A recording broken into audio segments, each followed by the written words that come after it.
खबर नीमच जिले से।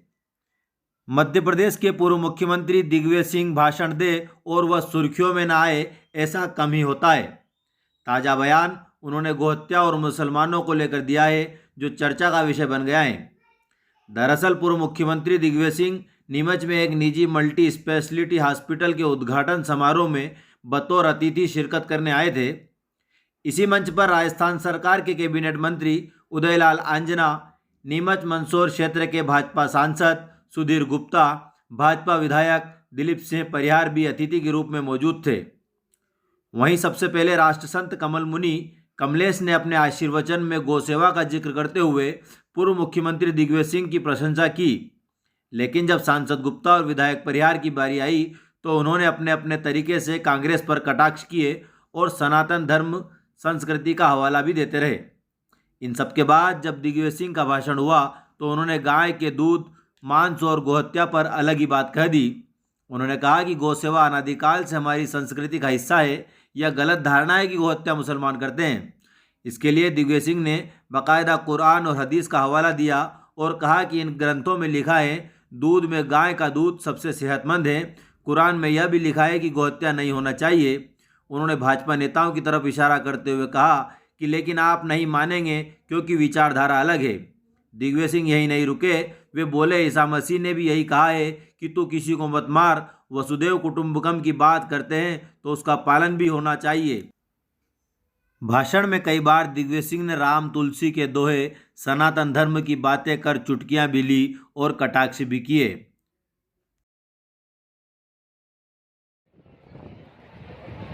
मुझे इस बात की प्रसन्नता है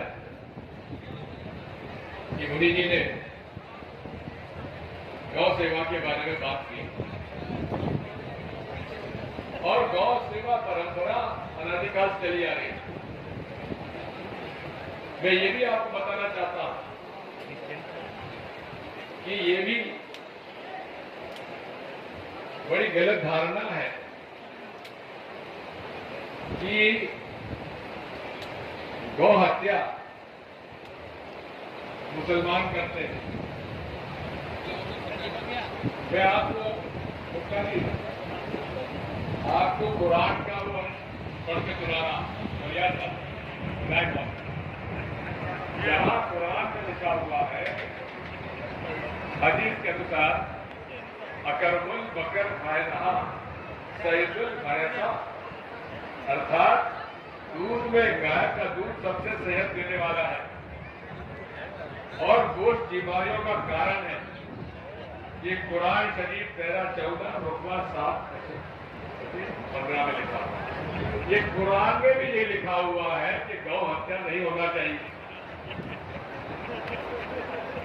इस बात को आप लोग मानेंगे नहीं क्योंकि आपका एक विचारधारा अलग है, लेकिन जो सार्थक जो है मैं प्रमाण के साथ कह रहा हूं। जी इंद्रेश कुमार जी क्या है, मैं आपको से ज्यादा जानता हूं और कहा था उन्होंने क्या क्या किया वो भी मैं ज्यादा जानता हूं। क्या उसमें नहीं बोलता। ईसा मसीह ने भी यही कहा है, तू किसी को मत मार, तू मेरे समीप पवित्र मनुष्य बनकर रहे। एक बैल या गाय को मारना एक मनुष्य के कर्म के समान है।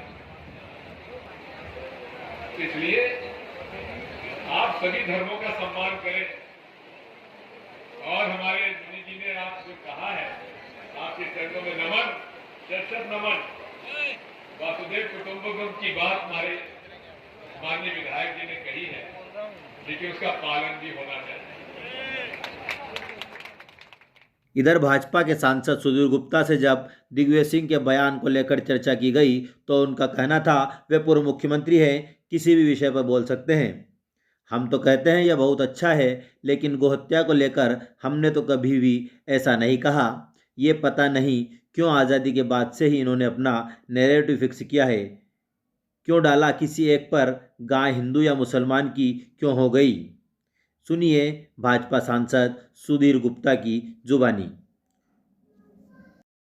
नहीं, देखिए कि प्रदेश के मुखिया रहे हैं इसलिए किसी भी विषय पर बोल सकते हैं, पर मुझे बहुत अच्छा लगा कि वो तुलसी को पढ़ रहे हैं, वो सनातन को समझ रहे हैं। और बॉडी का रिजिडनेस जब तक नहीं जाएगा, क्या कहते हैं और क्या समझते हैं उसको अनादिकाल से जो भारत कह रहा है उस परिप्रेक्ष्य में समझना पड़ेगा।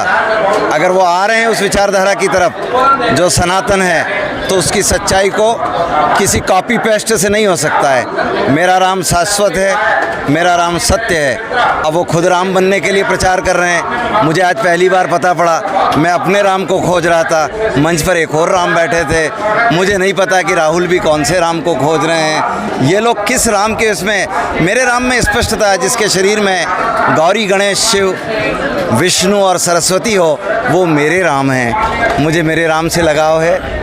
और अगर ये कोई और राम बनने के लिए प्रतिस्पादित करते हैं, भविष्य में इनकी कोई मूर्ति स्थापना की योजना है, तो मुझे नहीं पता है। राम बनने के लिए जीवन खपाने पड़ते हैं, सारी पृथ्वी को अपने शरीर में समाहित करना पड़ता है। बड़ा कष्ट है साहब राम बनने में। तो अच्छा है, हम तो कभी कहते ही नहीं हैं, और ये नैरेटिव इन्हीं का फिक्स किया हुआ है। आज़ादी के बाद से क्या कर रहे थे मुझे नहीं पता है। इनने नैरेटिव फिक्स क्यों होने दिया और क्यों डाला किसी एक पर, हमने तो कभी नहीं कहा साहब। हम तो यही कहते हैं कि समुद्र मंथन में मिली मेरी गाय मेरी वंश, मेरी पीढ़ी और मेरे बच्चों को तारेगी। वो गाय ना हिंदू की होती है ना मुसलमान की होती है। पता नहीं इनके दिमाग में अभी तक 47 की आज़ादी के बाद भरा पड़ा है कि गाय को मुसलमान काटता है। क्यों बोले यहाँ पर? हमने तो नहीं बोला ऐसा कभी। मैं समझता हूँ अंदर के पाप, इसमें पवित्रता की गंगा डुबकियाँ लगाओ, आओ असली नर्मदा परिक्रमा लगाओ।